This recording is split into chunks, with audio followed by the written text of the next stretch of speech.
ഇവിടെയാണ് ശ്രീ വിനു കിരിയത്ത് ഇതാകെയും മുന്നോട്ട് പോയത്. അതിലേറ്റവും അവസാനം ഇന്ന് നമ്മുടെ മുമ്പിൽ വന്നിട്ടുള്ളത് സംസ്ഥാനത്തിൻ്റെ മുഖ്യമന്ത്രി. അദ്ദേഹം ഉത്തരവാദിത്വത്തോടെ ഈ കാര്യങ്ങൾ വിശദീകരിക്കുമ്പോൾ അത് സൂക്ഷ്മമായി പരിശോധിച്ച് അതിൽ അപാകതകൾ എവിടെയുണ്ട്, അതിൽ യോജിപ്പ്, നമുക്ക് വിശ്വാസവും യോജിപ്പും എത്രമാത്രമുണ്ട് എന്നുകൂടി കണ്ടുകൊണ്ട് വേണം നമ്മൾ ഇന്ന് സംസാരിക്കാൻ എന്നാണ് ഞാൻ വിചാരിക്കുക. കാരണം റിപ്പോർട്ടുമായി ബന്ധപ്പെട്ടൊക്കെ നമ്മൾ ഇന്നലെ ഒട്ടേറെ സംസാരിച്ചു. ഇന്ന് സംസാരിക്കുന്നതിൽ അപാകതയൊന്നുമില്ല, സംസാരിക്കേണ്ടതുമാണ്.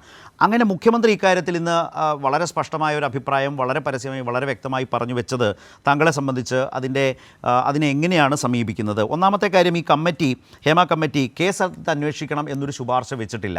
പകരം ഈ അപജയങ്ങൾ ഭാവിയിൽ സംഭവിക്കാതിരിക്കാൻ വേണ്ട നടപടികൾക്ക് വേണ്ടി ശുപാർശകൾ അതിൽ പലതും ചെയ്തു. ഇപ്പോൾ ശ്രീ അനിൽകുമാർ പറഞ്ഞതുപോലെ ഉള്ള വനിതാ സിനിമാ സംരംഭങ്ങളെ പ്രോത്സാഹിപ്പിക്കുക, അങ്ങനെയാണ് സംസ്ഥാന സർക്കാർ തന്നെ KSFDC തന്നെ നിർമ്മാതാക്കളായി മാറിയ സാഹചര്യമൊക്കെ വന്നിട്ടുണ്ട്. അതിന് അംഗീകാരങ്ങൾ നേടിയ വനിതാ സംവിധായകരുണ്ടായി. ഇതൊക്കെ ആ ശുപാർശയിൽ തന്നെ, ഈ കമ്മീഷൻ്റെ ശുപാർശയിലുണ്ട്. ജെൻഡർ ക്യാമ്പ് നടത്തേണ്ടതുണ്ട് എന്ന് പറഞ്ഞാൽ അങ്ങനെയൊക്കെ ഒരുപാട് നിർദ്ദേശങ്ങളുണ്ട്. അപ്പോൾ അവരുടെ ഫോക്കസ് അതാണ്, കേസെടുത്ത് അന്വേഷിക്കുക എന്നുള്ളതിലല്ല ഹേമ കമ്മിറ്റിയുടെ ഫോക്കസ്. ജസ്റ്റിസ് ഹേമ തന്നെ അക്കാര്യം സർക്കാരിനെ ചൂണ്ടിക്കാട്ടി അറിയിച്ചു. അപ്പോൾ ഇതിൻ്റെ പശ്ചാത്തലത്തിൽ പോകുന്നു എന്നാണ് സർക്കാർ പറയുന്നത്. അപ്പോൾ ഭാവിയിൽ മലയാള സിനിമ കുറേ കൂടി മെച്ചപ്പെടും വിധത്തിലേക്ക് സർക്കാരിൻ്റെ ഈ ശ്രമങ്ങൾ മുന്നോട്ട് പോകുമോ? ഇന്ന് മുഖ്യമന്ത്രി പറഞ്ഞത് ശ്രീ വിനു കുര്യത്ത് കേട്ടിട്ടുണ്ടെങ്കിൽ എന്തു പറയും?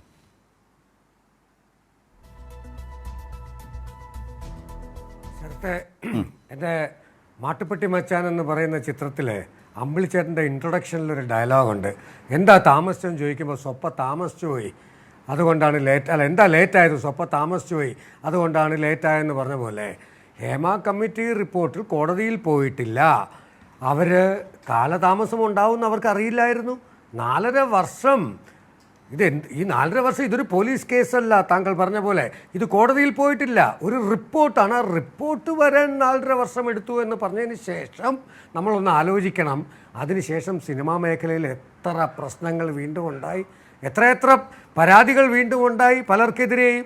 പക്ഷേ അന്നിത് പുറത്തു വന്നിരുന്നെങ്കിൽ അത്രയും പരാതികളും കൂടെ പുറത്ത് വരാതെ സർക്കാരിന് ഒരു അഭിമാനത്തോടെ പറയാമായിരുന്നു, ഞങ്ങൾ ഇതാ ചെയ്തു.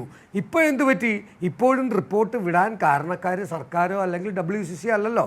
പലരും ആവശ്യപ്പെട്ട് വിവരാവകാശം വഴി ആവശ്യപ്പെടുകയും അത് പുറത്തു വരികയും ചെയ്തിരിക്കുകയാണ് ഇപ്പോൾ സംഭവിച്ചിരിക്കുന്നത്. ഇനി അതിനകത്ത് റിപ്പോർട്ട് ഇപ്പോൾ എന്താണെന്ന് ആർക്കും അറിയില്ല. ഇത് പകൽ പോലെ എല്ലാവർക്കും അറിയാവുന്ന കാര്യങ്ങൾ മാത്രമേ എല്ലാ ചാനലുകളും ചർച്ച ചെയ്യുന്നുള്ളൂ. എന്നാൽ ആരൊക്കെയാണെന്നറിയണം. ആരാണ് പരാതി കൊടുത്തതെന്നല്ല ഇവിടെ അറിയേണ്ടത്, ആർക്കെതിരെയാണ് പരാതി കൊടുത്തതെന്ന് അറിഞ്ഞാൽ മാത്രമേ ഇത് തിരുത്തപ്പെടുകയുള്ളൂ, ഇല്ലേ?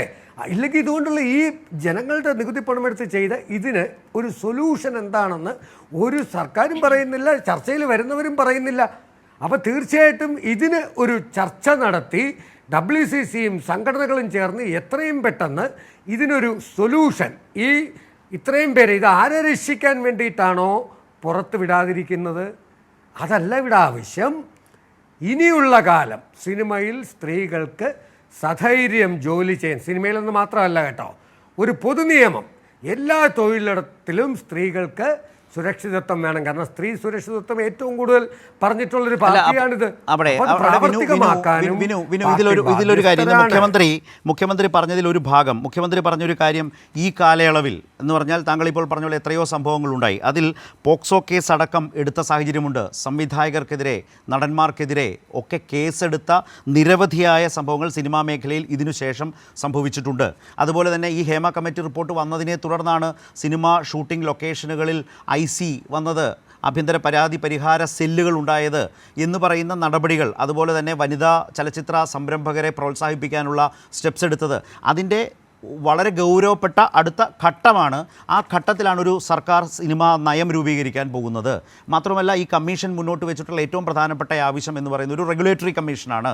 ആ കമ്മീഷൻ എങ്ങനെ വേണം എന്നത് വളരെ വിപുലമായി ആലോചിക്കാൻ വേണ്ടി സംവിധായകർ മുതൽ പ്രൊഡക്ഷൻ ബോയ്സ് വരെ അടങ്ങുന്ന സിനിമാ മേഖലയുടെ സമഗ്ര മേഖലയിൽപ്പെട്ട ആളുകളെയും പങ്കെടുപ്പിച്ചുകൊണ്ട് അതേക്കുറിച്ച് പരിശോധിക്കുന്നു. ഒരു സംവിധാനത്തിൻ്റെ പരിഷ്കാരം, തിരുത്തൽ എന്ന് പറയുന്നത് അങ്ങനെയല്ലേ ചെയ്യേണ്ടത്? അപ്പോൾ ആ രീതിയിൽ അതിനൊരു മുന്നോട്ട് പോക്കുണ്ട് എന്ന് അതിനുള്ളിലേക്ക് ഇറങ്ങി പരിശോധിച്ചാലുണ്ടാവില്ല. വിനു കിരിയത്ത് പറഞ്ഞാൽ ഒന്നും സംഭവിക്കാതിരിക്കുകയല്ല നാട്ടിൽ ഇതുമായി ബന്ധപ്പെട്ട് ഉണ്ടായിട്ടുള്ളത്. ശരത്തെ അതിനുശേഷമുള്ള പല പ്രശ്നങ്ങൾക്കും ഇടപെട്ടു, പോക്സോ കേസ് എടുത്തു, അതൊക്കെ ശരിയാണ്. പക്ഷേ ഈ അതെ, ഹേമ ഇതൊന്നും കമ്മിറ്റി ഉണ്ടായില്ലെങ്കിൽ റിപ്പോർട്ട് പറയാം. എന്ന് പറയുന്നത് അന്ന് ഞാൻ എന്താ ബിനു സർക്കാർ അതാണ് ഞാൻ പറഞ്ഞത്, പറയാത്തത്? ഇതൊന്നും ഞങ്ങൾ സംഭവിച്ചില്ലെങ്കിൽ നിങ്ങൾ കേസിന് പോലീസ് പോകും. നിഷ്ക്രിയമായി, നിങ്ങൾ കേസിന് ഭരണകൂടം പോകുമെന്ന് ഈ പറഞ്ഞ പറയത്തണ്ട. വേട്ടക്കാർക്കൊപ്പം നിന്നു എന്ന്. പക്ഷേ ഇവിടെ എന്താണ്, നിങ്ങൾ തന്നെ അഡ്മിറ്റ് ചെയ്യുന്നു, നിങ്ങൾ തന്നെ സമ്മതിക്കുന്നു. പോക്സോ കേസ് അടക്കം മലയാള സിനിമാ മേഖലയിൽ എടുത്തിട്ടുണ്ട് എന്ന് മുഖ്യമന്ത്രി പറഞ്ഞത് ശരിയാണ്. ഒരു ഭാഗം സ്റ്റെപ്സ് എടുത്തിട്ടുണ്ട് എന്ന് സർക്കാർ പറയുന്നു. അത് ഇന്നതാണെന്ന് മുഖ്യമന്ത്രി വിശദീകരിച്ചു. ഇനി അതിൻ്റെ കുറെ കൂടി വിപുലമായ അടുത്ത സ്റ്റെപ്പിലേക്ക് അടിയന്തരമായി പോകും എന്നും പറയുന്നുണ്ട്. അപ്പോൾ നടപടികളില്ല എന്ന് വിനു കിരിയത്ത് ജനറലൈസ് ചെയ്ത് പറഞ്ഞത് ഉചിതമാണെന്ന് എനിക്ക് തോന്നുന്നില്ല എന്നാണ് ഞാൻ പറഞ്ഞത്. അല്ല, ഞാൻ പറഞ്ഞ അതല്ല. ഈ റിപ്പോർട്ട് ഇതെന്തായാലും ഇത് കോടതിയിൽ പോകും. ഇതിപ്പോൾ പബ്ലിക്കിൻ്റെ വരെ എത്തിയുണ്ട്. ആർക്ക് വേണമെങ്കിലും കോടതിയിൽ പോയാൽ കോടതിക്ക് ഇത് എടുത്തല്ലേ പറ്റുള്ളൂ. അപ്പോൾ ഇത് 4.5 വർഷം മുമ്പേ ആയിരുന്നെങ്കിൽ സംഭവിക്കാൻ പോകുന്നത്, അല്ല, ഹൈക്കോടതി തന്നെയാണ് ഇത് പരിശോധിച്ചത് വിനു.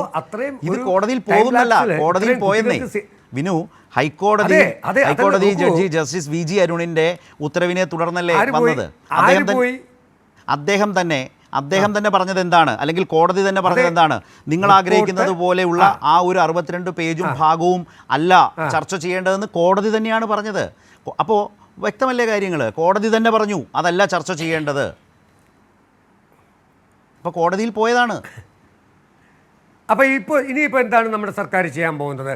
സർക്കാർ ഇത്രയും പേർക്കെതിരെ കേസ് എടുക്കുമ്പോൾ സർക്കാരിന് അറിയാമല്ലോ അതിൻ്റെ ഉള്ളിൽ ആരൊക്കെ ഉണ്ടെന്ന്. കമ്മിറ്റി തന്നെ പറഞ്ഞിട്ടില്ല. കണ്ടന്റ് നമുക്കറിയാം, വ്യക്തികളായിരുന്നു സർക്കാരിന് അറിയാമെങ്കിൽ സർക്കാരിന് കേസ് എടുക്കാമല്ലോ. ഇല്ല, കഴിയില്ല. എന്തുകൊണ്ടാണെന്ന് വെച്ചാൽ അങ്ങനെ കമ്മിറ്റി പേരുകൾ പറഞ്ഞിട്ടുണ്ടല്ലോ അതിനകത്ത്. ഇല്ല, പക്ഷേ അതാണ് അത് ഒരുപക്ഷെ എനിക്ക് അറിഞ്ഞുകൂടാ. അത് താങ്കൾ അതിനെ സമീപിച്ചതിൻ്റെ പ്രശ്നമാണെന്ന് അറിയില്ല. ഒന്ന്, ഈ കമ്മിറ്റിയെ ഹെഡ് ചെയ്ത ഹൈക്കോടതി ജഡ്ജിയായിട്ടുള്ള ജസ്റ്റിസ് ഹേമ ഇപ്പോൾ അവർ ഡി ജി പി പറഞ്ഞു വ്യക്തികളുടെ പേര്, പരാതി തരുന്നവരുടെ പേരില്ലാത്തതുകൊണ്ട് കേസെടുക്കാൻ പറ്റില്ല എന്ന് ഡി ജി പി പറഞ്ഞത് ന്യായമായിരിക്കും. അങ്ങനെയല്ല ഞാൻ പറഞ്ഞു വന്നത്. ഇപ്പോൾ നിങ്ങളുടെ തന്നെ സഹപ്രവർത്തകരായിട്ടുള്ള വനിതകൾ ഞങ്ങളോടടക്കം മാധ്യമങ്ങളോട് സംസാരിച്ചപ്പോൾ പറഞ്ഞൊരു കാര്യമുണ്ട്. മൊഴി കൊടുക്കാൻ ചെല്ലുമ്പോൾ കമ്മീഷൻ ആദ്യം തന്നെ ഞങ്ങളോട് പറഞ്ഞത് നിങ്ങളുടെ സ്വകാര്യത സംരക്ഷിക്കപ്പെടും, നിങ്ങൾക്ക് ഈ മേഖലയുമായി ബന്ധപ്പെട്ടുള്ള അറിവുകളാകെയും പങ്കുവെക്കാം എന്നൊരു സുരക്ഷിതത്വമോ ഉറപ്പോ നൽകിയപ്പോഴാണ് ഇവർ കേട്ടറിവ്, നേരത്തെ ശ്രീ അനിൽകുമാർ പറഞ്ഞത് കേട്ടറിവായിട്ടുള്ള കാര്യങ്ങൾ, ഇൻഡസ്ട്രിയിൽ നടക്കുന്നു എന്ന് പൊതുവെ വിചാരിക്കുന്ന കാര്യങ്ങൾ, ചിലത് അനുഭവങ്ങളാകാം, ഇത് പറഞ്ഞിട്ടുള്ളത്, ഇത് രേഖപ്പെടുത്തുന്നു. അങ്ങനെ ഒരു നിഗമനത്തിലേക്ക് പോകുന്നു. ആ കമ്മിറ്റി ഒരു ക്രിമിനൽ കേസെടുത്ത് മുന്നോട്ട് പോകാൻ ഉള്ള ശുപാർശ കൊടുത്തിട്ടില്ല. ഒന്നാമത്തെ പ്രശ്നം. രണ്ടാമത്തെ പ്രശ്നം, ഇതുവരെ ആരും ആ പരാതിക്കാരായി മുന്നോട്ട് വന്നിട്ടില്ല. പിന്നെ എങ്ങനെ കേസെടുക്കും എന്നൊരു പ്രശ്നം ഇനി ഇതിനകത്തില്ലേ? അതാണ് നിയമപരമായി ചോദിച്ചുകൊണ്ടിരിക്കുന്നത് ആളുകൾ. അപ്പോൾ പിന്നെ എന്ത് ചെയ്യും? അപ്പം ചുരുക്കി പറഞ്ഞാൽ ഈ 3 കൂട്ടർ WCC ആയാലും സർക്കാരായാലും ഹേമ കമ്മിറ്റി ആയാലും രഹസ്യങ്ങളായിട്ട് ഇങ്ങനെയൊക്കെ സംഭവിച്ചു എന്ന് മാത്രം ജനങ്ങളെ അറിയിച്ചാൽ മതി എന്നാണോ? ഭാവിയിൽ സംഭവിക്കരുത് എന്നതിനാവശ്യമായ സ്റ്റെപ്സ് എടുക്കണം എന്നാണ് പറഞ്ഞിട്ടുള്ളത്. ഭാവിയിൽ ഇത് സംഭവിക്കരുത്. പല കാലങ്ങളിലും പലതും സംഭവിച്ചിട്ടുണ്ട്. അത്തരം വിവരങ്ങളാണ് പലരും ഷെയർ ചെയ്ത്. ഇനി അത് ഉണ്ടാവില്ല.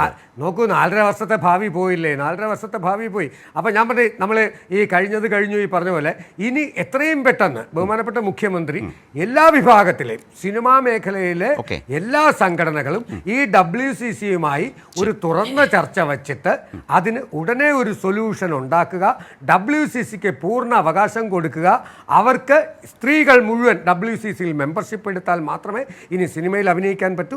അവരുടെ പരാതികൾ WCCയിൽ കൊടുക്കട്ടെ. WCCയും ഭയങ്കര പവർഫുള്ളായിട്ട് വരട്ടെന്നേ. കുറേ പേര് പവർഫുള്ളായിട്ട് നിൽപ്പുണ്ടെന്നാണല്ലോ ഇവിടെ പറയുന്നത്. അപ്പോൾ തീർച്ചയായിട്ടും പവർഫുള്ളായിട്ട് WCCയും വരട്ടെ. അപ്പോൾ സ്ത്രീകളുടെ പ്രശ്നം ചർച്ച ചെയ്യാൻ ആളുണ്ടാവുമല്ലോ. അപ്പോൾ പിന്നെ പുരുഷന്മാർ ടെക്നീഷ്യൻസായ വനിതകൾക്ക് സിനിമാ സംഘടനകൾ അതിന് പ്രാപ്തമല്ലെന്നാണോ വിനു പറയുന്നത്? അതുകൊണ്ടാണല്ലോ WCC പ്രാപ്തമാണെങ്കിൽ WCC ഒരു സംഘടനയും കൂടെ തുടങ്ങേണ്ട കാര്യമില്ലല്ലോ. അവരെല്ലാം അമ്മ വിനു കിരിയത്ത് പറയുന്നത് WCC കൊണ്ടേ കഴിയൂ. ഞാൻ അമ്മയിലെ മെമ്പറല്ല. നമുക്ക് അഭിപ്രായം പറയാം. ഞാൻ അമ്മയിലെ മെമ്പറല്ല, ഫെഫ്കയിലെ മെമ്പറാണ്. എന്നെ സംബന്ധിച്ചോളം ഫെഫ്കയിൽ നമുക്ക് എന്തു പരാതി ചെന്ന് പറയാനും റൈറ്റ് ഉണ്ട്. അതെല്ലാം സോൾവ് ചെയ്തിട്ടുണ്ട്. വിനുവിന്റെ സംഘടന ഫെഫ്കയിലെ യൂണിയനുകളിൽ ഡാൻസേഴ്സ് യൂണിയൻ ഉണ്ട്, ഹെയർ സ്റ്റൈലിസ്റ്റുകളുടെ യൂണിയൻ ഉണ്ട്. ഇതിലെല്ലാത്തിലും ഇഷ്ടംപോലെ സ്ത്രീകളുണ്ട്. നിങ്ങൾ പറഞ്ഞത് വെച്ചാണെങ്കിൽ ഫെഫ്കയ്ക്ക് പോലും അതിന് കഴിയില്ല എന്നുള്ള ഒരു അവസ്ഥ, ഒരു സൂചന അതിലുണ്ട്. WCC ആണ് ഇതിൻ്റെ ആകെ ഏത് മേഖല, അത് പ്രൊഡ്യൂസേഴ്സിലാവട്ടെ, ടെക്നീഷ്യൻസിലാവട്ടെ, അഭിനേതാക്കളിലാവട്ടെ, അതിൽ സ്ത്രീ സംബന്ധമായ ഏതു പരാതിക്കും നിലവിലെ സംഘടനകൾ പരിഹരിക്കാൻ പ്രാപ്തമല്ല. അതിനാകെയും വേണ്ടത് WCC ആണെന്നാണ് ഫെഫ്കയിൽ അംഗമായ വിനു കിരിയത്ത് പറഞ്ഞു വെക്കുന്നത്. സംശയമൊന്നുമില്ലല്ലോ. അവിടെയാണ് ഈ പ്രശ്നം. ഈ WCC എന്ന് പറയുമ്പോൾ നമ്മുടെ മനസ്സിൽ വരുന്ന കുറച്ച് ചലച്ചിത്ര നടികൾ മാത്രമാണ്. അത് വേണ്ട. ഞാൻ പറയുന്നത് ബീന പോൾ ചലച്ചിത്ര നടിയാണോ? എന്താണ് വിനു പറയുന്നത്? ബീന പോൾ ചലച്ചിത്ര നടിയാണോ? എല്ലാവർക്കും പരാതി പറയാം. ദീദി ദാമോദരൻ ചലച്ചിത്ര നടിയാണോ? ആരാണ്? ബീന പോള്, ദീദി ദാമോദരൻ, ഇവരൊക്കെ ചലച്ചിത്ര നടിമാരാണോ? നോക്കൂ, ഞാൻ പറഞ്ഞു എല്ലാവരും വരട്ടെ. അതാണ് ഞാൻ ചോദിച്ചത്. ഫെഫ്കെ അടക്കമുള്ള സംഘടനകൾ പരാജയമാണെന്നാണ് വിനു കിരിയത്ത് പറയുന്നത്. ഫെഫ്കെ അടക്കമുള്ള സംഘടനകൾ പരാജയമാണ്, പകരം WCC ശക്തി ആർജിക്കട്ടെ. അല്ലല്ല, നിങ്ങൾ പറഞ്ഞു വരുന്നതിന്റെ സെൻസ് അതാണ്. അല്ല, WCC തുടങ്ങിയ സ്ഥിതിക്ക് ഫെഫ്കയ്ക്ക് ഇടപെടാൻ പറ്റില്ല. അതെന്തിനാണ് WCC ഇങ്ങനെ ഒരു സംഭവം വന്നപ്പോൾ കാരണം WCC-യിൽ അങ്ങനെയാണെങ്കിൽ നിങ്ങൾ ഈ പ്രഗത്ഭരാണ് സ്റ്റൈലിസ്റ്റുകളുടെയും ഡാൻസേഴ്സ് യൂണിയനും അല്ലെങ്കിൽ സ്ത്രീകളെ നിങ്ങൾ എങ്ങനെ അംഗങ്ങളാക്കും? ഓക്കെ, ഞാൻ വരാം. അതിലൊരു പ്രശ്നമുണ്ട് താങ്കൾ പറഞ്ഞതിൽ. അതായത് നിങ്ങളടക്കം അംഗങ്ങളായ സംഘടനകൾ സ്ത്രീകളുടെ പ്രശ്നങ്ങൾ പരിഹരിക്കുന്നതിലോ ഇടപെടുന്നതിലോ പര്യാപ്തമല്ല എന്ന് നിങ്ങൾ പോലും ധരിക്കുന്നു എന്നാണ്. ഈ മൗനം, ഇപ്പോഴത്തെ മൗനം ആളുകൾ ആ നിലയിൽ വായിച്ചെടുക്കുകയും ചെയ്യും. ഞാൻ ദീപയിലേക്ക്, ദീപ, മുഖ്യമന്ത്രി പറഞ്ഞ ഞാൻ വരാം താങ്കളിലേക്ക് വരാം. മുഖ്യമന്ത്രി ഇന്ന് പറഞ്ഞ ഒരു സംഘടനയും ഇല്ലാത്ത കാലത്താണ് നസീർ സാർ 600 സിനിമയിൽ അഭിനയിച്ചത് എന്നുള്ളത് വളരെ പ്രസക്തമായ ഒരു പോയിന്റാണ്. അല്ല, അതും ഇതുമായിട്ട് എന്ത് ബന്ധം? ഞാൻ നല്ലതിന് വേണ്ടിയിട്ടാവട്ടെ. ഓക്കെ,